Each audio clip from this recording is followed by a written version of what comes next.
Good morning, everybody. Or good afternoon, indeed.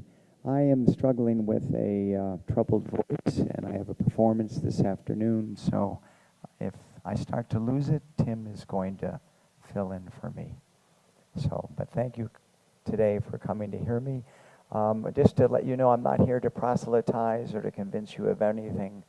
I claim no special wisdom. I certainly don't know the truth, as you will see from my talk. I merely say that I suspect that many of you, being Unitarians, will see yourselves in much of what I have to say. Can you still hear me? That's a little better. And maybe some of you will find some new perspectives on life. As you will see, I believe we are all pilgrims on our own paths, but who nonetheless travel together, relying on and learning from each other. I began my pilgrimage many years ago enthralled to two great dogmas. The first, I accepted the Catholic faith without question, because to doubt was evil. Catholic grade school, Catholic high school, Catholic college, I was a true believer. I clung as well to what Noam Chomsky referred to as secular dogma. The United States of America, the world's first modern democracy, is the bastion of goodness and freedom on earth. We are God's chosen country. Everyone admires us. Today, I realize that was laughable, but I also understand that it was quite dangerous. It struck me one day when I was teaching a history class, and I spied a photograph of Hitler with his arm draped over a Hitler Youth. And I realized with horror that would have been me if I had been born in pre-World War II Hitler or Germany. I would have been a Nazi, and who knows what abominations I might have gone on to perpetrate. Yes, dogmas in their extreme form, fascism, are truly dangerous. But I was lucky. After a many decades-long journey involving travel, living abroad, reading, studying, teaching, finally coming out of the closet, and so having to discard the script that had been given me for life, I became a stoic existentialist, or at least I aspire to become one. Their complete definitions would require another talk. I won't bore you today, but listen to my resulting current credo or affirmation and notice the stark lack of beliefs. This moment is a gift. This day is a gift. There are many gifts. Life is a mystery. Life is fleeting. There is great beauty. There is senseless suffering. And so, find compassion. Strive for freedom. Accept what is. Let go of ego. Look, listen, and laugh. Yes, I have discarded most of my beliefs, even the Bible. Instead, I look to the universe and creation itself for revelation, what science, history, and my experience have taught me. For example, I let go of the notion of a providence or a benevolent God. The Black Death killed 30 to 50% of Europe, somewhere between 75 and 200 million people. Columbus' arrival in the New World led to the annihilation of 90% of the Native Americans, somewhere between 20 and 56 million. In Earth's history, there have been 5 great extinctions caused by asteroids and volcanoes, each of them destroying somewhere between 76 and 86% of all life on the planet. The moon's cratered surface is testimony that such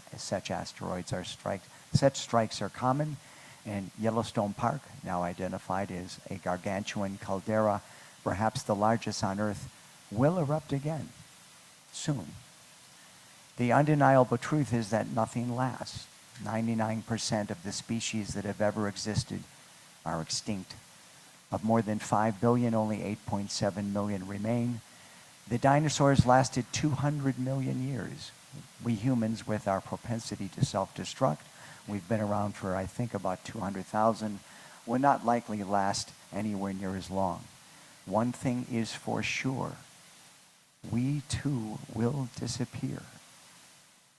Carl Sagan claimed the universe seems neither benign nor hostile, merely indifferent. Even so, I stand in awe of life with a capital L. It's my substitute for God. what some call the Tao. Physics teaches us that there is no difference between matter and energy, and ultimately between living and apparently inanimate objects. Matter, energy, life, all born of the same stardust, can neither be created nor destroyed, only transformed and reborn. As with all things, I am but an ephemeral manifestation of that ever-changing life. It is a life too vast, too profound for me to ever fully comprehend. And so I've given up my need to grasp the truth, to know anything with certainty. Instead, I've embraced simple values which far more effectively and beautifully guide my life. These values are the core of my talk today. Obviously, my first value is humility. As I stand before life, before the universe, it is 13.7 billion years old. I will live for what, 80 years?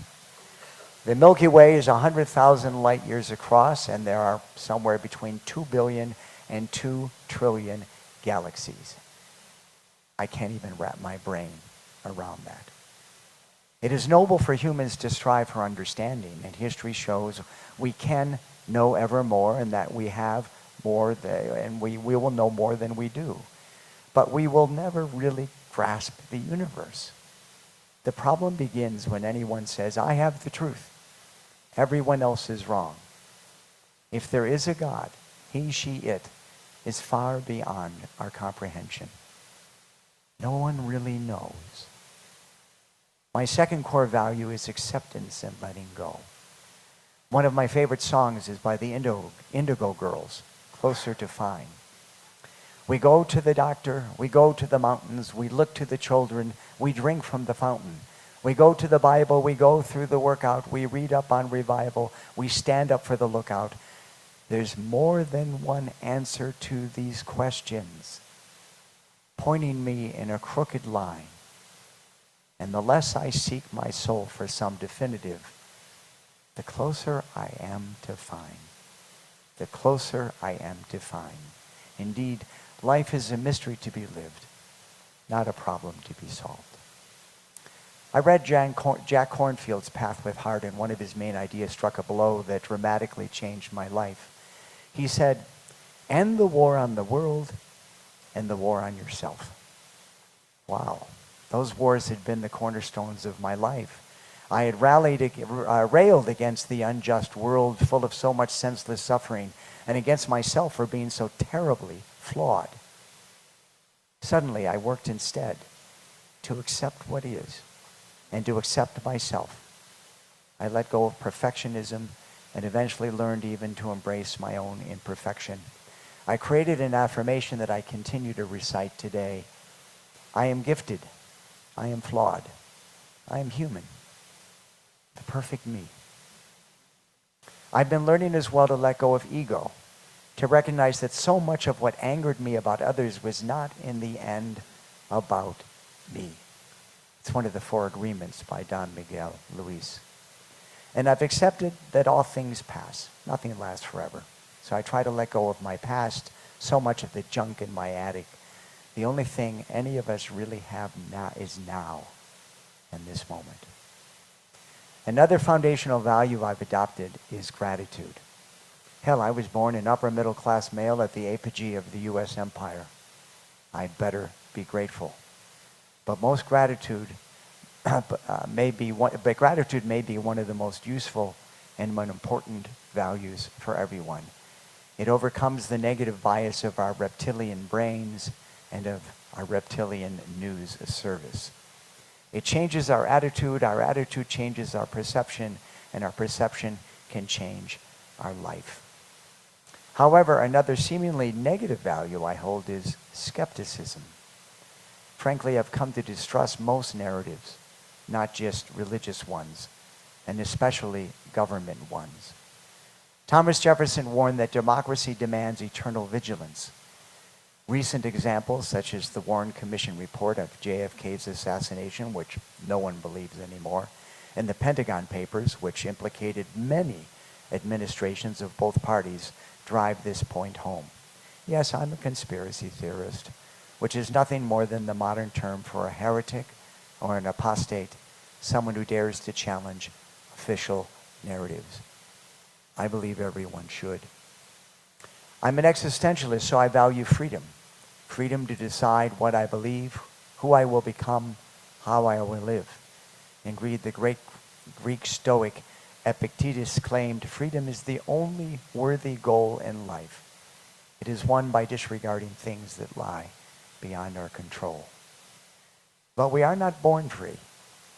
We are the product of genetics, chance, upbringing, culture. I did not choose to be born a man, white, upper middle class, American, or bald. Do you see how I suffer?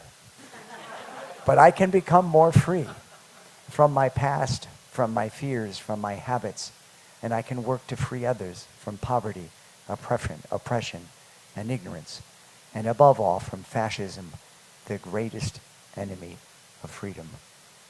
We live in dangerous times. Writing in my journal helps me become more free because it enables me to become more aware of what has made me me and what is going on. As Socrates proclaimed, the unexamined life is not worth living. Above all, I want to be mindful. For mindfulness is where freedom is found. Viktor Frankl, the Holocaust survival psychologist, existentialist, and author of Man's Search for Meaning, wrote, "Between stimulus and response, there is a space. In that space lies our power to choose our response, and our response, our growth, and our freedom." Also, mindfulness enables me to be more alive, to not let life pass me by. I love Mary Oliver's poem, Mindful. Every day I see here something that more or less kills me with delight, that leaves me like a needle in the haystack of light. It was what I was born for, to look, to listen, to lose myself in this soft world, to instruct myself over and over in joy and acclamation. Nor am I talking about the exceptional, the fearful, the dreadful, the very extravagant, but the ordinary, the common, the very drab, the daily presentations, the untrimmable light of the world, the ocean shine, the prayers that are made out of grass. But to strive for freedom requires great courage. In fact, existentialists believe most people fear freedom and its responsibility. And so they cling to dogmas, even to autocratic leaders. Yes, we live in frightening times. The American monk and mystic Thomas Merton warned, care of the soul requires a high degree of resistance to the culture around us, simply because that culture is dedicated to values that have no concern for the soul. I must dare to be different, dare to make bold decisions. Helen Keller agreed, saying, life is either a daring adventure or nothing. And the great Spanish poet Antonio Machado wrote, "Caminante no hay camino, se hace camino al andar." Pilgrim, there is no road. You make it as you journey. To be courageous is to take the road less traveled, maybe even one that leads to Mexico and Ajijic. And then there's compassion. Compassion for myself and others. Compassion is so much more than kindness. It requires immense empathy and the recognition that although we humans are intelligent, we are too often completely irrational. It's the human condition.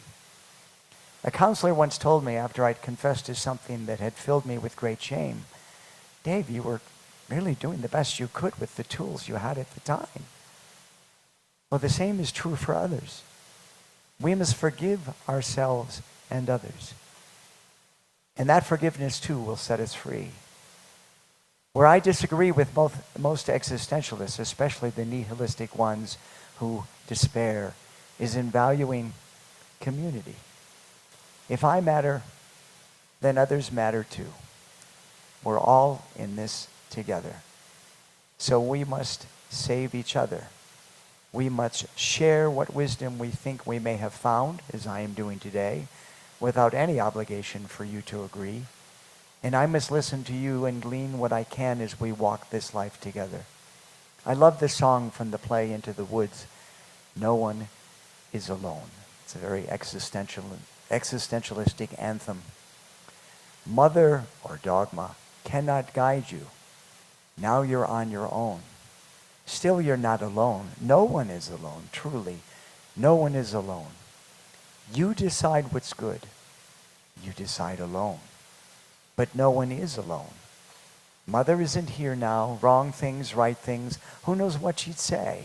Who can say what's true? Nothing's quite so clear now. Feel you've lost your way, but you decide. But you are not alone. Believe me, no one is alone. People make mistakes. Fathers, mothers, people make mistakes. Honor their mistakes. Everybody makes one another's terrible mistakes. Witches can be right. Giants can be good. You decide what's right. You decide what's good. But remember, no one is alone. It seems to me that that is what Unitarian Universalism is all about.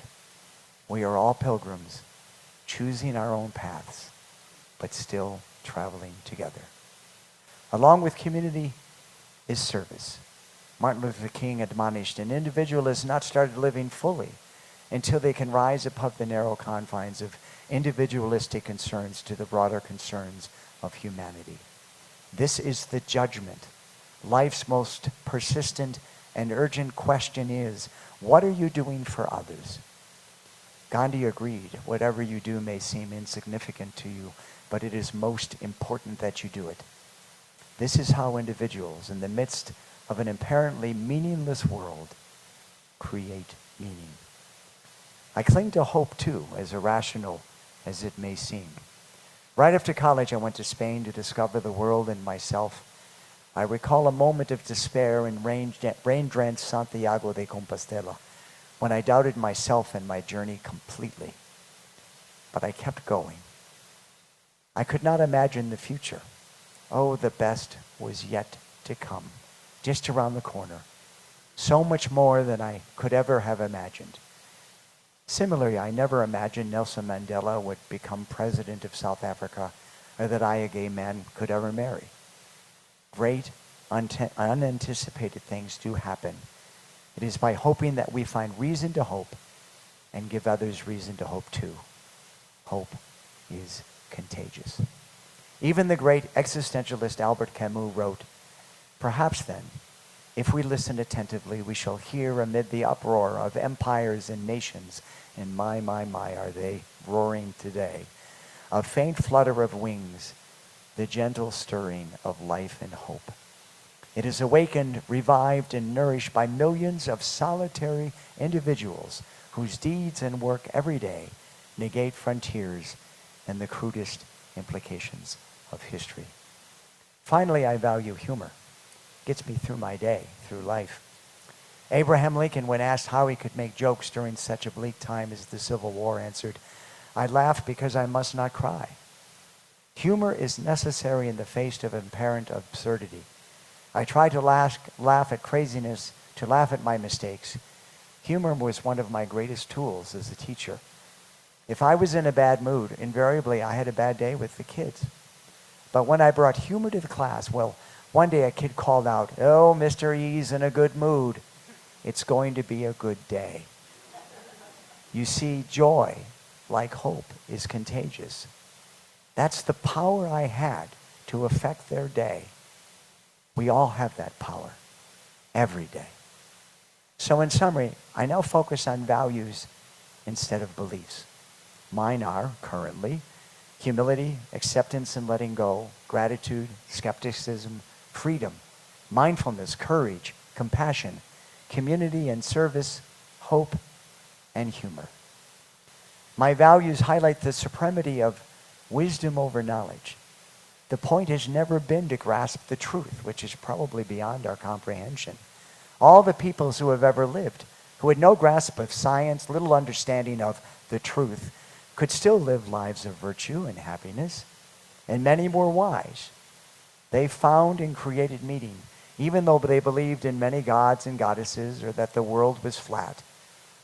And this recognition helps me let go of judgment of others in their beliefs, such as those still enthralled to dogmas, an illiterate Mexican devoutly Catholic mother who loves her children and raises them well, could I, childless, ever feel superior to her? Really? Not if I look how she lives her values. It's all really simple in the end, as I believe Nat King Cole's song, Nature Boy, made clear. There was a boy, a very strange, enchanted boy. And then one day, one magic day, he passed my way, and this he said to me: the greatest thing you will ever learn is just to love, and love in return. I leave you with my credo again, my affirmation, which helps me do that, helps me love, which I recite to myself when I meditate. It is merely my current one, since it is in a constant state of revision. This moment is a gift. This day is a gift. And there are many gifts. Life is a mystery. Life is fleeting. There is great beauty. There is senseless suffering. And so find compassion. Strive for freedom. Accept what is. Let go of ego. Look, listen, and laugh. Thank you for listening, and I wish us all well on our journey.